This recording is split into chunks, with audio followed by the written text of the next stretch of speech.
চলে এসেছি একটা গুরুত্বপূর্ণ চাকরির খবর নিয়ে। তোমাদের থাম্বনেলে পরিষ্কার করে লিখে দিয়েছি কি কি লিখেছি, যে তোমাদের বেতন কত দিচ্ছে, যোগ্যতা কি লাগছে, তোমাদের কি জানা থাকছে, ফি আদেও লাগছে না, কোনো ফি লাগছে না, কোথায় কোথায় হচ্ছে সেটাও তোমাদের কিন্তু এবার বলে দিচ্ছি, ভালো করে শুনে নাও। এবং আমি তোমাদের বহুদিন পর চাকরির খবর এই জন্য দিচ্ছি, কারণ আমি যখন কোনো পাকাপোক্ত এবং ভালো খবর পাই, যেটা সবার দরকার, ততক্ষণ পর্যন্ত কিন্তু আমি দিই না।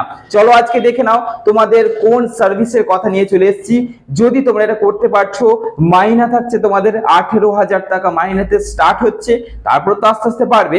কোথায় করছো, কি যোগ্যতা, ডকুমেন্টস কি কি লাগছে, ফি লাগছে কিনা, এবং তোমাদের কোথায় তোমাদের কাজ হবে, সব থেকে বড় কথা কোথায় তোমরা কাজ পাচ্ছ। খুবই ইন্টারেস্টিং হতে চলেছে আজকের ভিডিও, ভালো করে দেখে নাও। চলো তোমাদেরকে নিয়ে যাচ্ছি একদম ডাইরেক্ট ওই পেজটাতে। পূর্ব বর্ধমানের BMC Bardhaman medical college and হসপিটালের নিয়োগ একদম অথেন্টিক খবর নিয়ে চলে এসেছি, খুবই ইন্টারেস্টিং। দেখে নাও তোমাদের নিয়োগ সংস্থা হচ্ছে, দেখতে পাচ্ছ পোস্টের নাম কি, ডাটা এন্ট্রি অপারেটর। এই যে পোস্টের নাম ডাটা এন্ট্রি অপারেটর মানে হচ্ছে যে তোমাদের কিন্তু কম্পিউটার জানা থাকতে হবে, কম্পিউটার তোমাদের জানা থাকতেই হবে। হ্যাঁ, এখানে কোনো টাইপিং স্পিডে কথা বলা হয়নি যে তোমার 1 ঘন্টায় বা 1 মিনিটে 25টা ওয়ার্ড তুলতে হবে, সব কিচ্ছু না।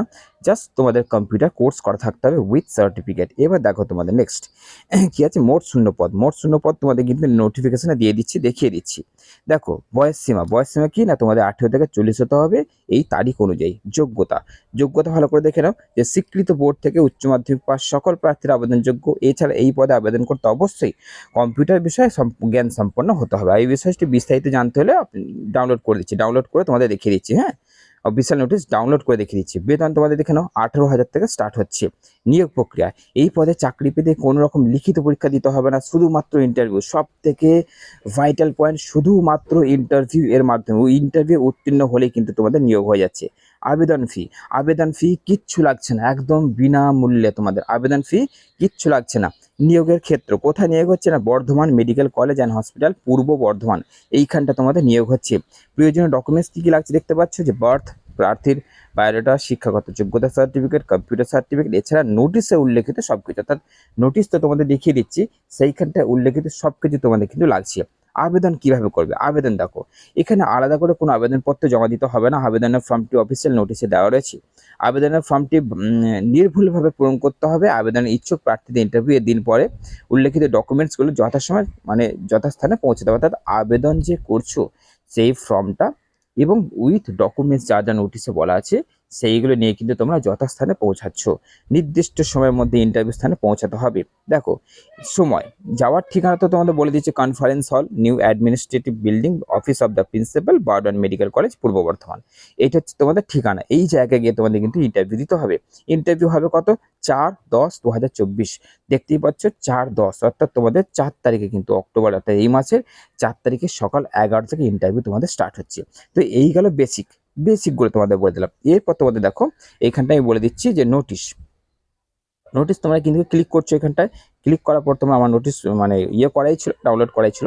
তো নোটিশ ক্লিক করার পর দেখো পরিষ্কার করে তোমাদের সব কিছু দিয়ে দিয়েছি, দেখতে পাচ্ছ। Notice for working interview for contractual engagement. Contractual জিনিসটাকে দেখতে যাবে না, একদম কন্ট্যাকচুয়াল জিনিসটাকে দেখতে যাবে না, কারণ এখানে ঢুকে গেলে আর কোনো বের হওয়ার কোনো সম্ভাবনা নেই, যে বার করে দেওয়া বা কিচ্ছু না।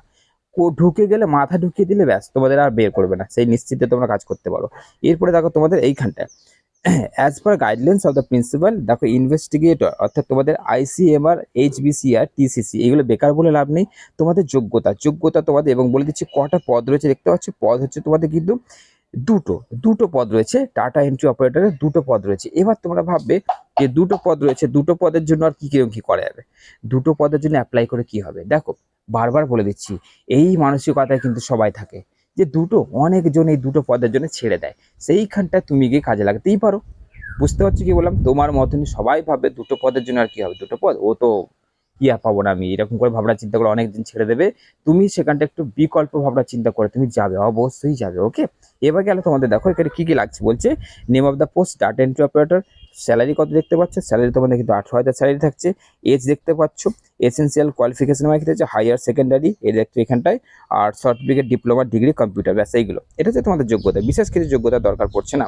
এরপরে দেখো point of notes before appearing from the work interview, অর্থাৎ ওয়ার্ক ইন ইন্টারভিউ, একটা ইন্টারভিউর প্রিপেয়ারিং করার জন্য তোমার যে ডকুমেন্টস বা যা যা তোমাদের লাগছে, তুমি এখানে পরিষ্কার দেখতে পাচ্ছ যে তোমাদের আধার কার্ড, ভোটার আইডি, সিভি অর্থাৎ ডাটা, একটা বায়োডাটা লাগছে। এবার নর্মালি কিন্তু এগুলো তোমরা ভালো করে দেখে না, এখানে তোমরা দেখে নিতে পারছো পরিষ্কার করে তোমাদের কি কি লাগছে, ভালো করে দেখে নিচ্ছ। দেখে নেওয়ার পর তোমাদের কি হচ্ছে আমি তোমাদের বুঝিয়ে দিচ্ছি, ভালো করে দেখে নাও। প্রথমে কি আছে বলছে, interview should be carry following ডকুমেন্টসটা তোমাকে যেতে হচ্ছে ইন্টারভিউ হলের মধ্যে। এটা প্রথম কি কি না, অ্যান অ্যাপ্লিকেশন ফ্রম মানে duly filled the given below annex, অর্থাৎ সিভি মানে বলো বায়োডাটা, তোমার বায়োডাটায় ঢুকতে হবে। তারপরে self attested proof recognize permanent resident status, passport, voter ID, অর্থাৎ তুমি ভোটার আইডি, পাসপোর্ট এগুলো যে কোনো একটা জেরক্স নিয়ে যাবে, ওর মধ্যে তোমাদের সিগনেচার করা থাকবে। 2 নম্বর, NOC from employer candidate being employed person of the public বা প্রাইভেট ইনস্ট্রাকশন অফ দ্য, এটা দেখো এইবার ব্যাপারটা হচ্ছে এনওসি একটা সার্টিফিকেট তোমাদের লাগছে। এনওসি সার্টিফিকেটটা ম্যান্ডেটরি নয়, এনওসি সার্টিফিকেট লাগছে কিন্তু ম্যান্ডেটরি নয়।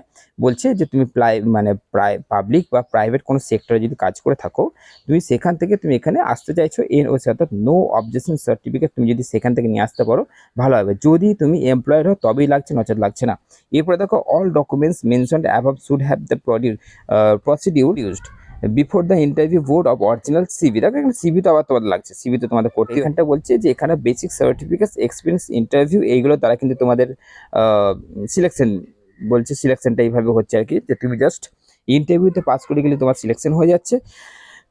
বলছে contract may be term by 1 month notification from either side. বলছে এবার তোমাদের অবশ্যই কন্ট্রাক্ট মানে কি বলতো, তোমাদের যেহেতু পদটা কন্ট্রাকচুয়াল, সেটা কিন্তু জাস্ট নোটিফিকেশন করে দেওয়া হয়েছে, হ্যাঁ নোটিফাইড করে দেওয়া হয়েছে, তোমাদের পদটা হচ্ছে কন্ট্রাকচুয়াল। এবার দেখো ডেট অফ ইন্টারভিউ তোমাদের তো বলে দিয়েছি যে 4 অক্টোবর তোমাদের কিন্তু 11টা থেকে কিন্তু হচ্ছে।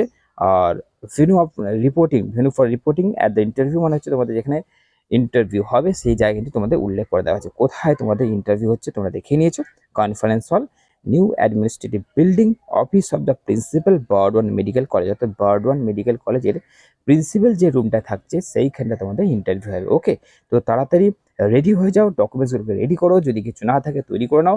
এইগুলো করার পর সব করাতে সেলফ অ্যাটেস্টেড করে নিচ্ছ, দিয়ে তোমরা কিন্তু রেডি হয়ে বায়োডাটা ভালো করে একটা চমকপ্রদ বায়োডাটা তৈরি করে কিন্তু তোমরা কিন্তু এক্সাম হলে যাচ্ছ। ওকে, কোনো রকম পরীক্ষা লাগছে না, কোনো ফি দিতে হচ্ছে না, শুধুমাত্র ইন্টারভিউ হলো না হলো দেখা যাবে, আমি তো যাই, এইটা তো করো, একটা এক্সপিরিয়েন্স তো হোক, তারপর ভগবানের উপর ছেড়ে দিয়ে এগিয়ে যাও। চলো দেখা যাক।